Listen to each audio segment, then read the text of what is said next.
2026 সালে একটা মহাজাগতিক বিষয় ঘটতে চলেছে। চারটে গ্রহণ, তাও আবার একই বছরে। এই রকম দুর্লভ সবজম কিন্তু খুব একটা দেখা যায় না। এই গ্রহণগুলো কোথা থেকে হবে, আমরা দেখতে পাবো কিনা ভারত বাংলাদেশ থেকে, কোন সময় হবে, এবং অবভিয়াসলি গ্রহণ হলে পরে তার কিছু কুপ্রভাব থাকে, তার থেকে মুক্তির উপায় কি, সব কিছু নিয়েই আজকের ভিডিও। প্রথমটা হবে 27 ফেব্রুয়ারি, বলয় গ্রাস সূর্যগ্রহণ। আন্টার্কটিকা, আর্জেন্টিনা, মরিশাস, দক্ষিণ আফ্রিকা, প্রশান্ত মহাসাগর এইসব জায়গা থেকে দেখা গেলেও ভারত বা বাংলাদেশ থেকে কিন্তু এই সূর্যগ্রহণ দেখা যাবে না। দ্বিতীয়টি হলো 13ই মার্চ, আর এটা পূর্ণগ্রাস চন্দ্রগ্রহণ। কোথা থেকে দেখা যাবে? ভারত, বাংলাদেশ, চীন, জাপান, রুশ, মালয়েশিয়া, নেপাল, ইন্দোনেশিয়া, প্রশান্ত মহাসাগর সব জায়গা থেকে দেখা যাবে।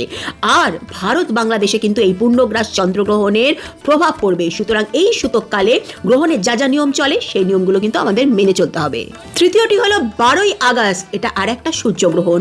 ইউরোপ, অস্ট্রেলিয়া, রাশিয়া, উত্তর পশ্চিম আফ্রিকা, ইংল্যান্ড, স্পেন এই সমস্ত জায়গা থেকে দেখা গেলেও ভারত বা বাংলাদেশে কিন্তু এই সূর্যগ্রহণ দেখা যাবে না। আর বছরের শেষ গ্রহণটি পড়েছে 28 আগস্ট, এটা একটা চন্দ্রগ্রহণ আর খণ্ডগ্রাস চন্দ্রগ্রহণ। তবে ভারত আর বাংলাদেশ থেকে কিন্তু এই চন্দ্রগ্রহণ দেখা যাবে না।